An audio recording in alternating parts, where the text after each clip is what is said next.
go ahead and get started. I'll pray for us. Father, thank you for letting us study Hebrew. I pray that you help us today. I pray you give us an insight into this language. I pray that you help me as a teacher to be clear. I pray you use all of this as a means of grace in our lives, and we pray it in Christ's name. Amen. All right. So I have this study guide, and I am just updating it as the PDF. So if you want the updated version, I hope this doesn't take a long time. That doesn't look good.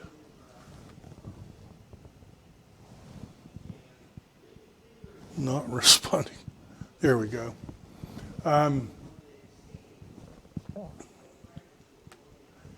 I updated this chart, and I don't know if this will help or not, but I finally figured out a way to make color code both the radical and the pointing. So for the perfect, katal, katala, this is the call, the simple form, the sufformative endings, and then how you translate it. I'm trying to figure out how to make the ending red here, but there's something that's baffling in Word that's not letting me do that. But do you all understand this chart, how this chart works? That these endings are how you say she, you, I, they, in all the forms. The root is staying the same. You have a shva here because the accent's on the last syllable, and the farther away you move, if you have a non-historically long, that is like a vowel letter, then you get a reduction. And that kind of explains the spelling of this chart. So this is the call perfect, and you've got a third common plural, so both the masculine and feminine plural have the same form in the perfect. So I wish that I had time to update this chart as well. Eventually I'm going to do a version of that chart for the imperfect. And notice here I just repeated the common form. It's customary just to write it once and call it a common form, but I put it both times here. And then in the imperfect, you actually have two different forms, yik talu, tik tolna. And oddly enough, tik tolna is the same form. Don't ask me why that is, but that's the normal conjugation. So what you want is these two charts. I think we've actually memorized both of them before, but we just want to really make sure that we get that chart with the pointing down. So you want to get to where you can say katal, katala. Notice the metheg, you bridle that. That's what metheg means. Katala, katalta, notice that's the accent. Katalt, I guess you could have an accent mark there. Typically you don't. I don't know why. I guess it's obvious that that's the last accented syllable. Katalt, katalti, katalu, notice your metheg. If you write the form twice, you would say it again. Ketaltem, notice your accents bringing this away. That's why it goes to shva. Ketalten, that is silent shva, and we know that because of begag that has the dagesh, which could not be true if this were a vocal. So ketaltem, ketalten, ketalnu with your accent. And then this one, for me, was easier. I don't know why. Maybe it rhymes. Yiktol, tiktol, tiktol, tiktali. ectol, yiktelu, so silent vocal, yiktelu, tiktol-na, accent. You can't have a long unaccented closed syllable, so that's why it has to be accented there. Tiktol-na, tiktelu, tiktol-na, niktol. So you want to get both the perfect and the imperfect down like that. When you do that, the nifals, pals, puals will all be easier when we add those.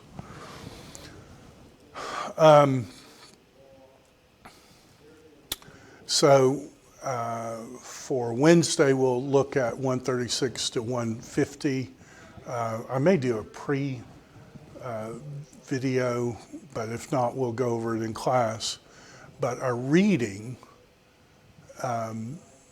for today will be the Exodus 21 to 5. So we're into the section on the Ten Commandments. And notice I've put ACOT in the side there. When I read Hebrew, that's how I read it. I have the Hebrew here in Logos, and then I have ACOT. And I have them linked together so that as I scroll, they'll scroll at the same time. Sometimes when you're in the prophets, this is going to be long. And sometimes if I have two computer monitors, I'll have one oriented this way so I can get that whole verse, so that every time I get a new verse, I can do it there.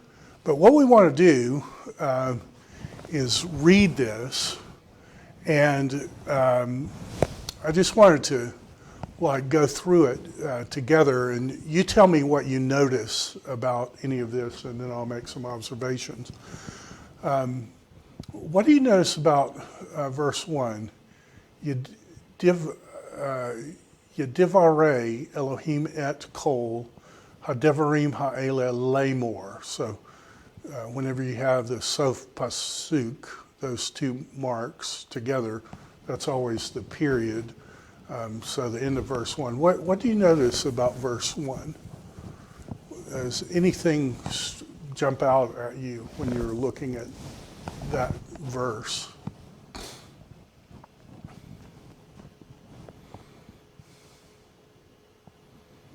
Do you recognize any of the words?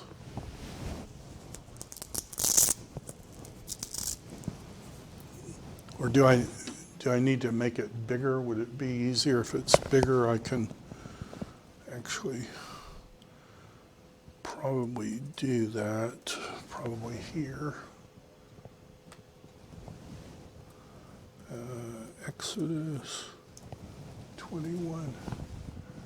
I have my New Testament and Old Testament linked, so it treats it as one book.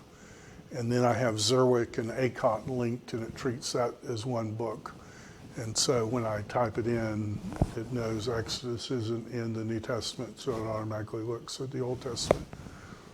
So what do you notice about any of that? Or do you notice anything about any of that?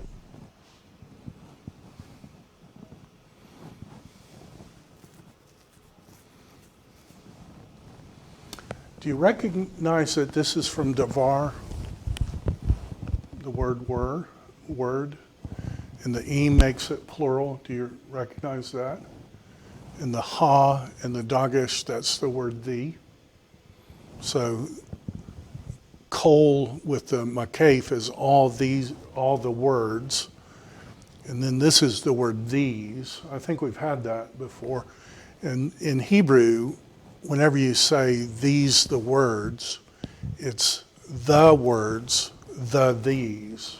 That's how you say it. You have to put the definite article with both these and words. So the words, these ones, and this is all of, so that's in the construct. That's why you don't have a holum there. It's reduced because the accents moved off that word, and so you go from the long holum to the short Kametz Hatuf. all these words. And if this is words, do you recognize that this is just the verb form of that? So that's called a cognate accusative. So like if you fear a fear, that's where you got a cognate accusative where the same root is in your direct object as in your verb. Does that make sense to you? So oddly enough, in Hebrew, cognate accusatives are very common. It also means that as we're learning the first 500 words, those 500 words will become even more valuable because when we memorize a verb, usually there's a noun that's going to correspond with it. So that's a very Hebrew thing to davar, to divrei, a davar, to proclaim a word.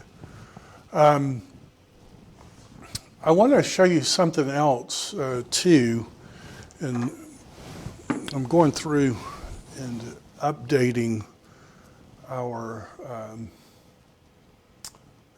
materials, and let me see if I can find it here.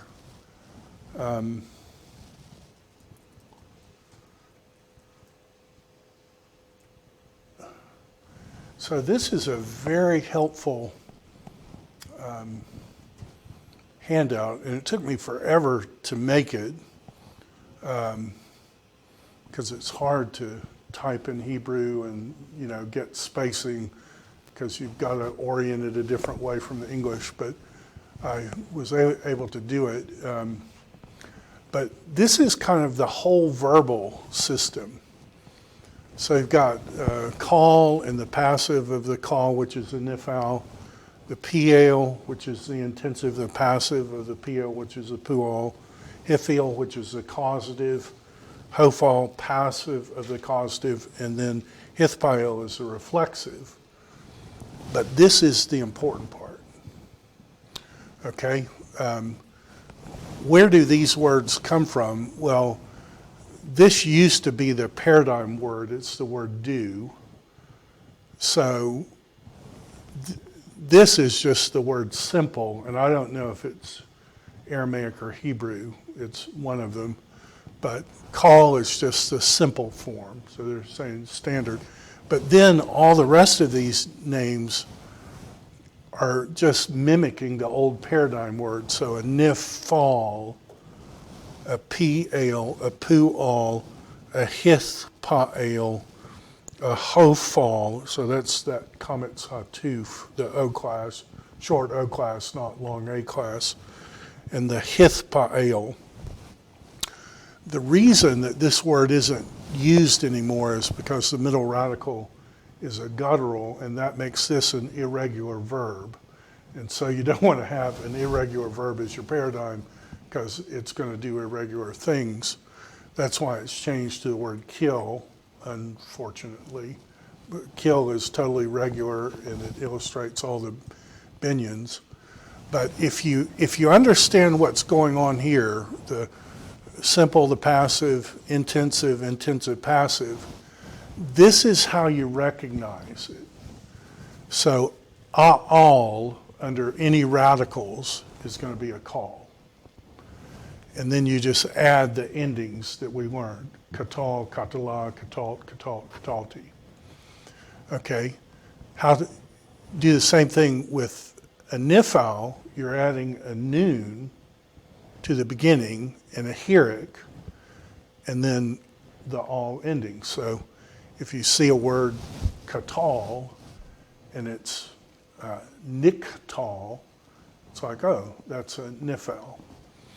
But here's the key, and this is the most important one, I think. Piel with a doubled middle radical if you can, right? So you can't double a guttural, but if this weren't a guttural, you'd have a dagesh there. The dagesh in the middle radical shows you that it's a piel, all right? So I want you to look at something.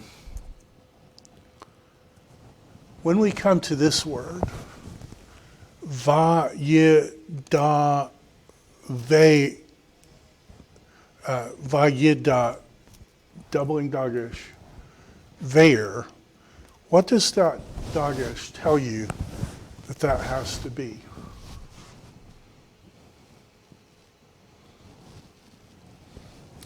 Is it a call?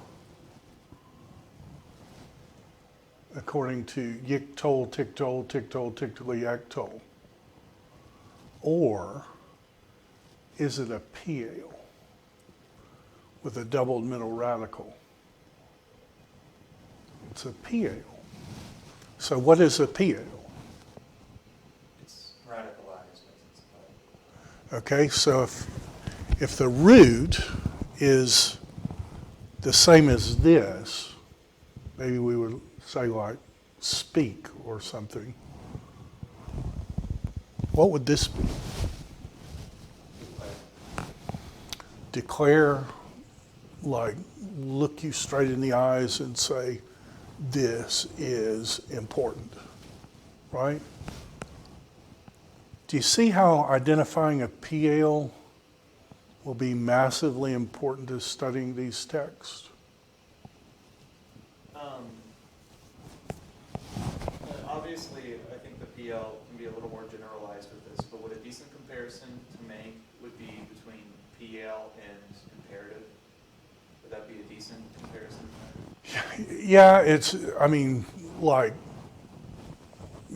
maybe between like saying something and shouting something, or don't do that versus don't do that. You know, that's the difference between a call. And it's interesting, like, you know, you've got that story where Jacob is deceiving his father. I think that's his story. And it says he kissed him. But it's not a call, it's a PL. Like it's, I mean, he was just over the top affectionate.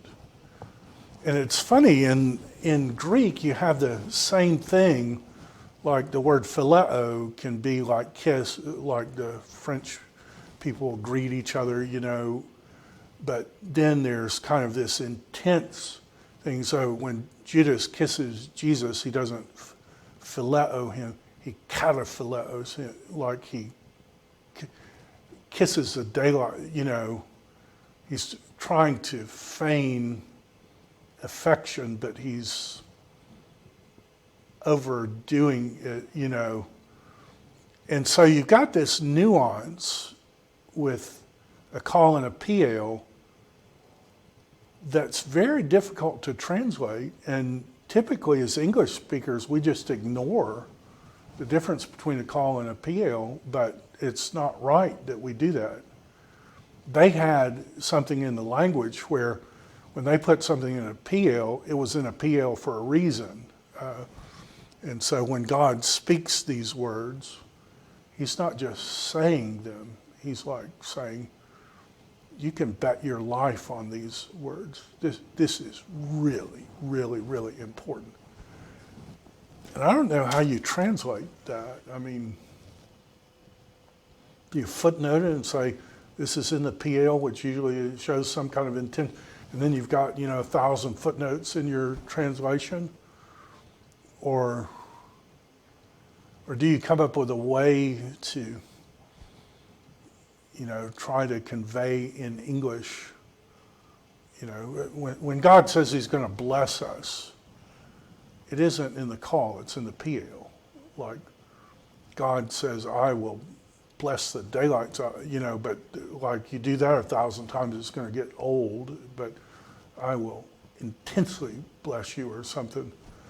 But they can do that with just putting something in the PL. And the way you pick up both a PL and a pual is a double middle radical. You don't have the double middle in the nifal, you don't have it in the call, you don't have it in the hifil, you don't have it in the hofal. You do have it in the hith pile, but in the hith pile, you always have a hith prefix. So if you see the hith prefix and you see a double middle, you say, oh, that's a hith pile. But if you just have a double middle radical, you say that's a PAL or PUAL, and you start looking to see, is it an EAL or an UAL? If it's an UAL, that's the PUAL, so it's going to be the passive, much less used. But PAL, that's going to be really easy to see because you're going to have that EAL and then you're going to have a double middle radical unless the radical is a guttural. Questions on that? Does that make sense to you?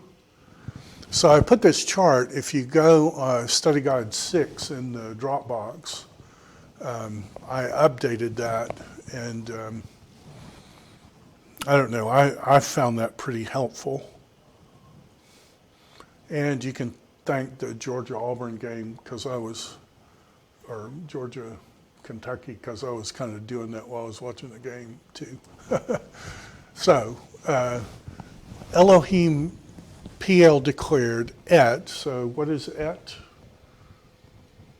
Direct object marker, all the words to these, all these words.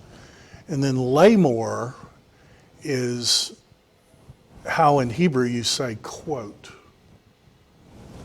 To say is what it literally says. And then this is how helpful ACOD is.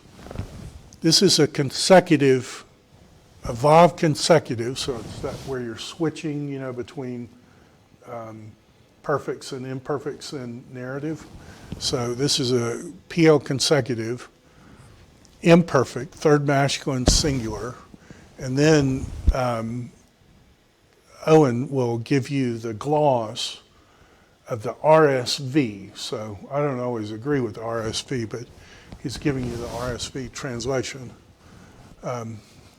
God spoke all these words saying. So this is a preposition la plus an infinitive construct. We're going to learn that later. Literally, to say. God spoke all these words to say, but in English that's going to be God spoke all these words saying, or God spoke all the words quote.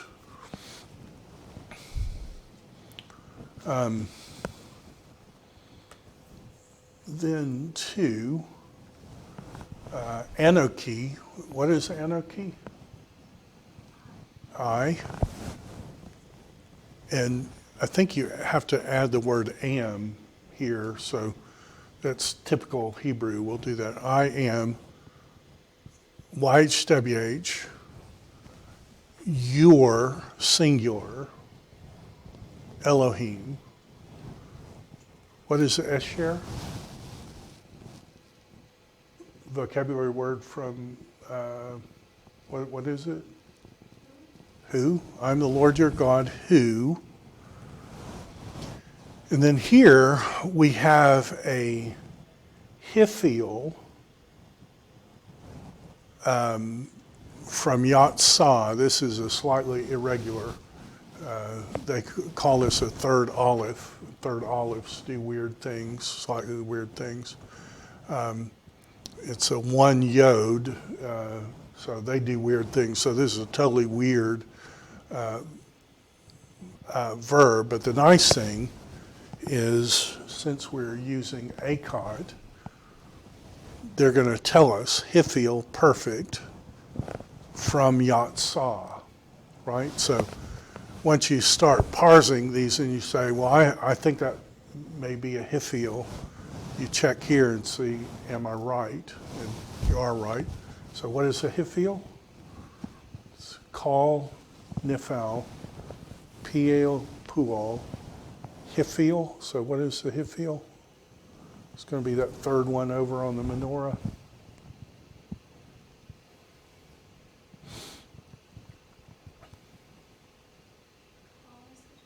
Causative. So if Yatsah means to go out, what will the Hiphiel of Yatsah mean?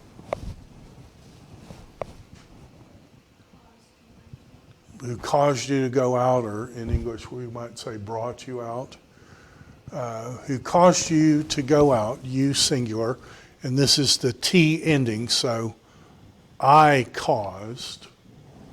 And that's how you're going to see it in Hebrew. You're going to have the ending, and then you can have a subformative on in addition to that ending. So I caused you, and that's what he's telling you here. First common singular plus second masculine singular subformative. So who brought you out? Ma'eretz. So that's going to be men plus eretz, and often that noon's going to assimilate as a dagesh, but you can't double a guttural, so it's just going to disappear, and this is going to lengthen. So from the eretz of Mitzrayim, of Egypt, mibait, same thing, men, the noon's assimilated as this dagesh. So it's bait. What do you do to a house? You buy it. This is the construct. That's why you get these accents, the house of slaves. And when you go to ACOT, if you're ever at McKay's or something and you see an ACOT volume for $5, get it. It's, 4-volume set's $200, but every now and then you'll see somebody getting rid of one. Or if somebody gives you extra money and you want to do the Logos version, the Logos is version good too, because if you hover over, they'll actually tell you what the words, the abbreviations mean, so that's helpful. From the house of, and they translate it bondage, but you can see it's the word slaves, eved, evadim, right, your plural.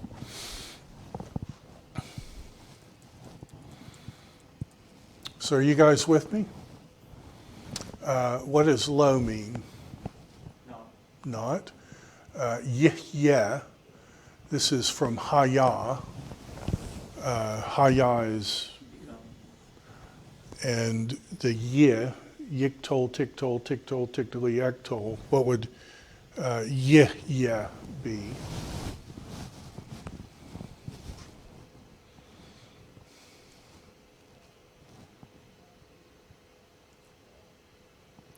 Yiktol, tiktol, tiktol, tiktoli, ektol, yiktolu, tiktol na, tiktolu, tiktol na, niktol. So what would yeah be in that?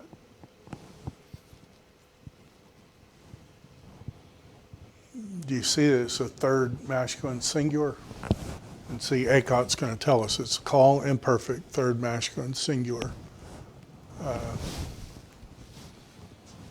From Haya, there will not be leka, to you. Do you see that? There will not be to you Elohim acharim. And so, if anybody ever tells you, oh, Elohim isn't a real plural, well, you can go to this verse and say, okay, is it acher Elohim or is it acharim Elohim?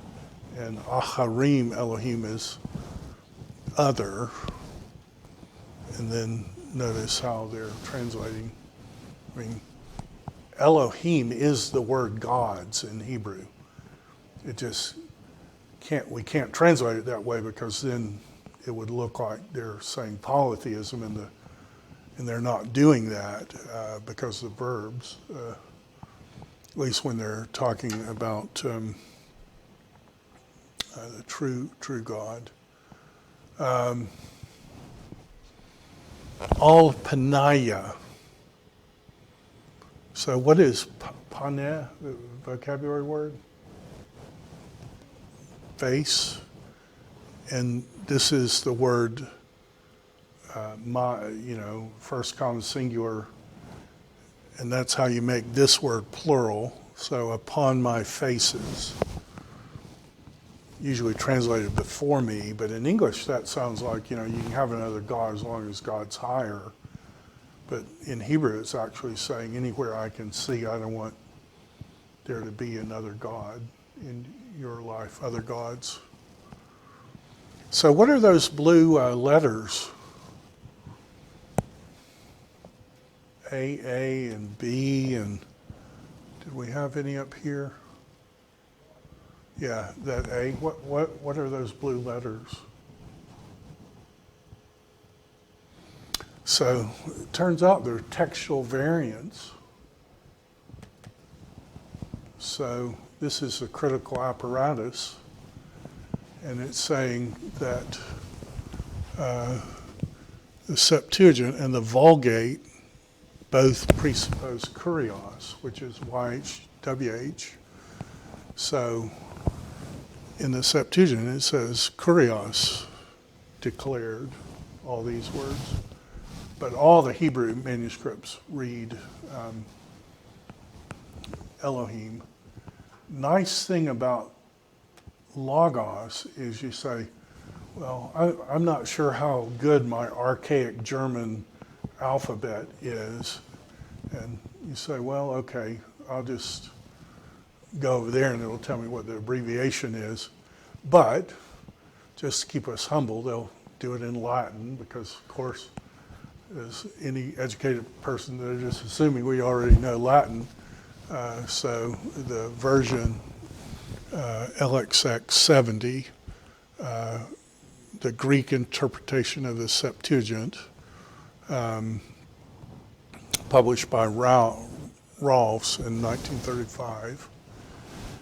And then the V is a little easier, but that's the Latin Vulgate.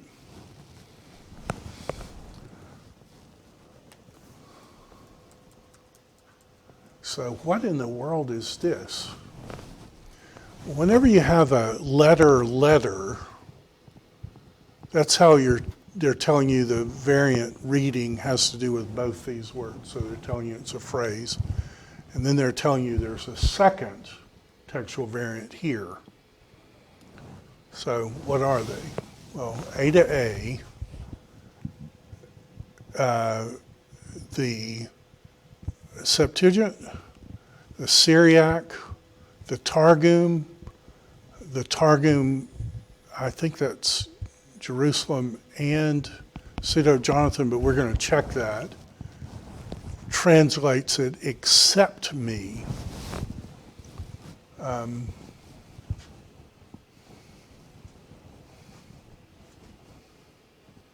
don't know, is that a textual variant or just a way to translate that?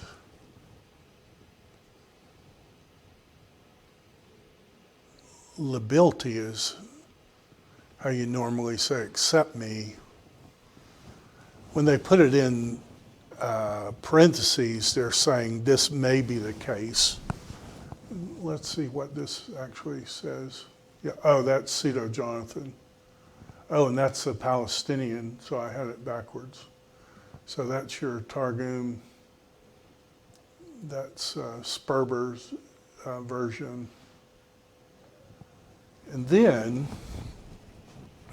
I mean, why they don't put this in English, but I guess people who use this are, a lot of them are non-English speakers, so I guess that's why they did it in Latin.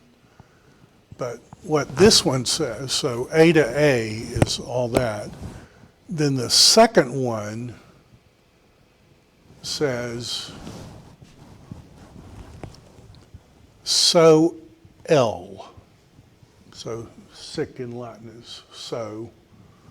That's why in ancient scholarly writing, when someone made a mistake and you were quoting it, you would quote it and then put sick by it, saying this is a mistake, but I'm going to copy it exactly as he had it or she had it. So L is the Leningrad Codex. So this is the Leningrad Codex. That's what they call B19A. Well, it was called the Leningrad Codex until Leningrad went back to St. Petersburg. So now it's called the Leningrad Codex, but it's in St. Petersburg, but St. Petersburg is Leningrad. It's all in the Hermitage Museum. So it's saying B has this mark.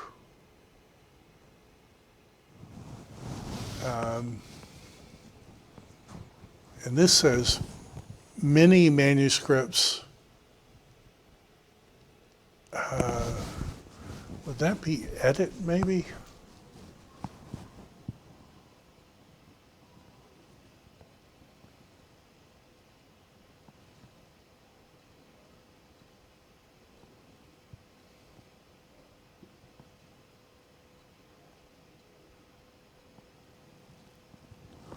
I'm not sure what that is saying.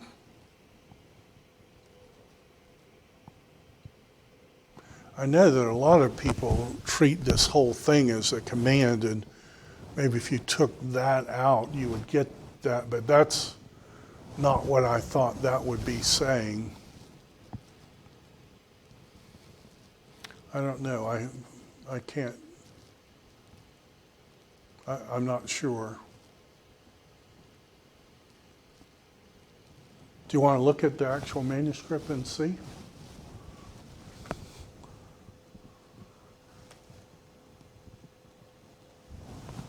What are we? Exodus 23.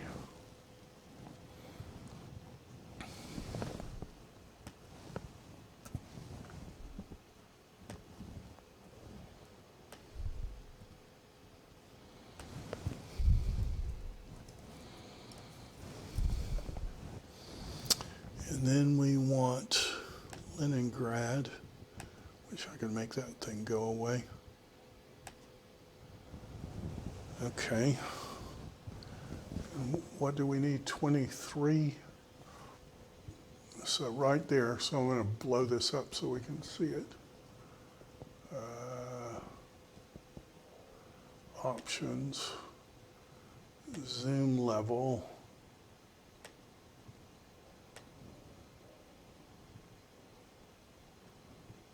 There we are.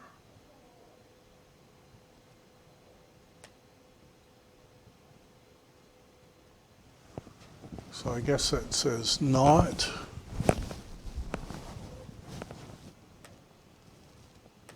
Like, how cool is this? You used to have to get in an airplane and fly. Yihya, Lekah, Elohim. So far, so good. Ahirim. All. Oh, look how high the lamids are going.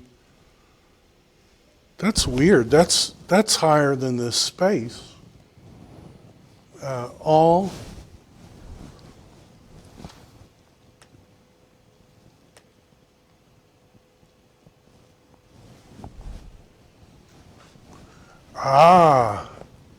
Is there a Sof Pasuk here? There isn't. All Panai. So there's no Sof Pasuk. Let's make sure that they have their Sof Pasuks elsewhere. Oh yeah, there's one.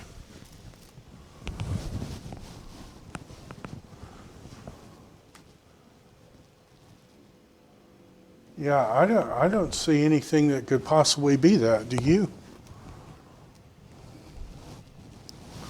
So that must be what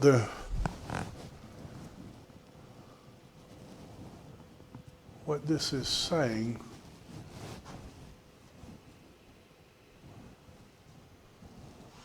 Oh, they're saying B omits. That's counterintuitive. Wouldn't you put it here? Like you're putting all the rest of them at the, well, I don't know, maybe that's at the beginning. Let's go back up and see, is it at the beginning or at the end?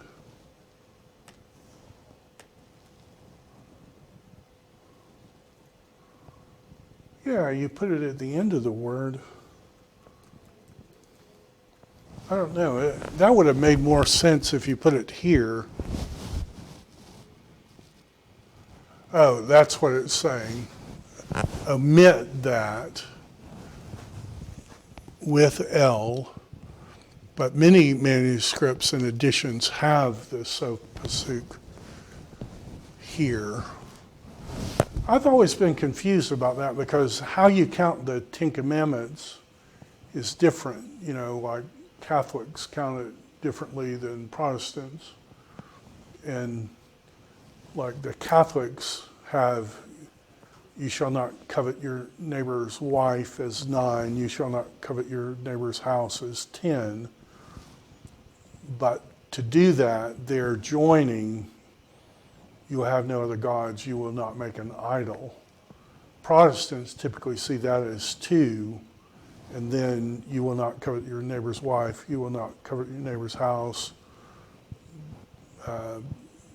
donkey, you know, it goes through that whole list. All of that is the coveting command. So is 1, but then the other gods is 1 and idols is the second. And it turns out there's actually manuscript evidence to do it that way in terms of where you put your Sof Pasuk or not. I don't know, do you guys find that interesting? Like when I learned Hebrew, to do what we just did would be impossible. I don't even know where you would go to get a copy, maybe a great library. Maybe, you know, if we were at a big university, they would have that. But, I mean, to do something like what we just did, you'd have to get in a plane and fly to Russia and then compare it. Of course, nobody would do that. And, you know, here in our classroom, I mean, we can take 5 minutes and actually look at the manuscript. And the day will come when we can actually do that for the Dead Sea Scrolls, the Aleppo Codex, Nash Papyri. The Aleppo Codex and the Nash Papyri, you can all get pictures on the internet, but I don't have them in Logos or BibleWorks. But in BibleWorks, you actually have B19A, so you can look at it. So that's pretty cool. 4, so what is low? We'll pull ACOT back up. Not. So this is from asa. What does asa mean? That's a vocabulary word. Right? You will not make lekach. That's been in all 3 so far. There will not be to you Elohim Aharim. You will not make for yourself. Is this pesel or fessel?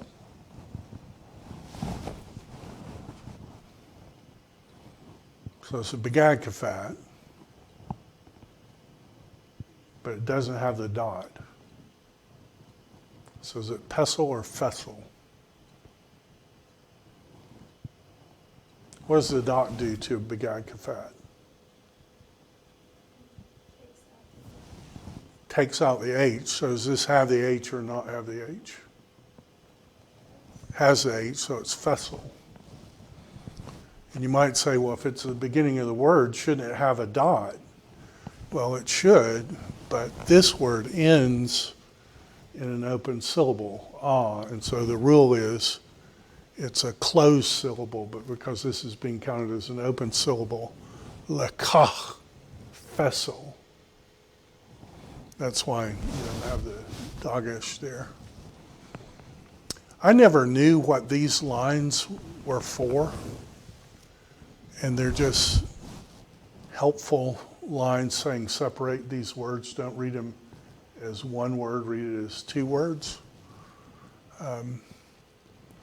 Don't make for yourself an image, graven image, or every likeness. I think in English we would say, or any likeness. Esher, what is Esher? Who or which? Which is in Bashamayim. That's our friend from Genesis 1. In the heavens. in the heavens, mema'al, from above, and which is in ba'aretz, in the eretz, metahat, from below,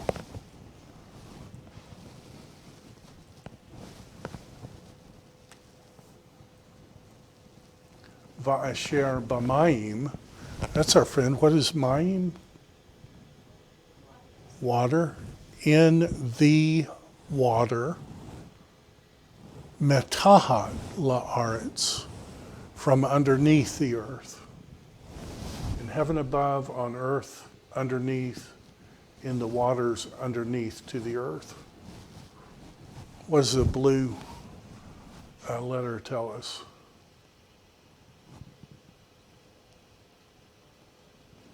What does this blue letter tell us right here? Textual variant. And so should we skip it or should we look at it? Let's look at it. You never know what you're going to find. And so what does that say?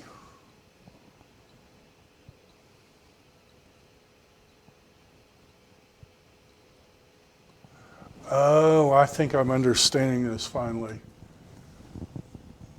It says compare 3b. I think it's saying that's where the Sof Pasuk will be. Let's check it and see. So where are we? You will not ta'aseh.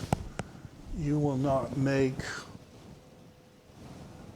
I don't know, maybe let's take this down a little bit. Maybe just 200 will be good.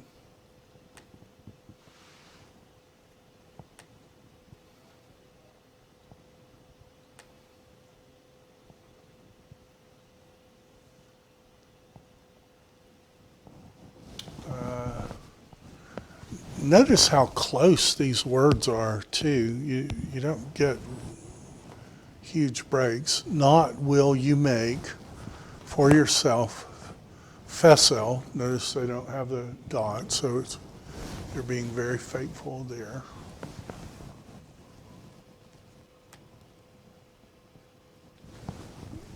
Vekal. Notice how big the lamids are. And you've got a makaf, or any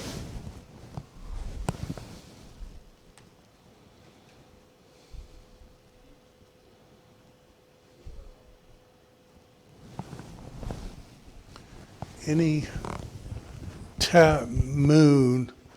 I'm glad that other scribes have terrible handwriting. Temunah. Esher bashamayim meh, and then this should say ma'al. We still have time, yeah.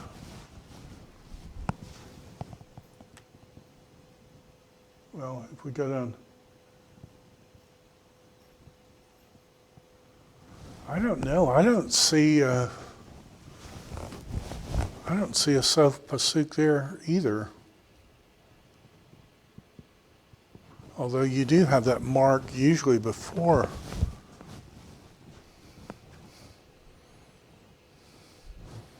I don't know.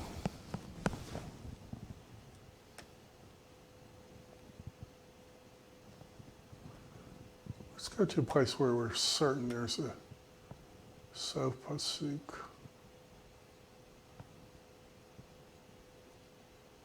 There's one at the beginning of Right here oh, yeah, that's it.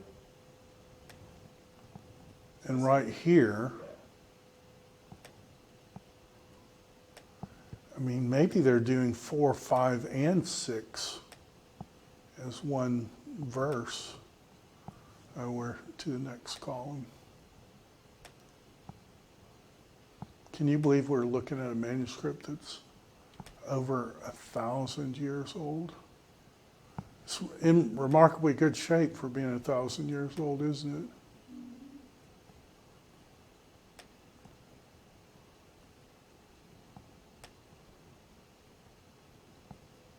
Oh, there's one.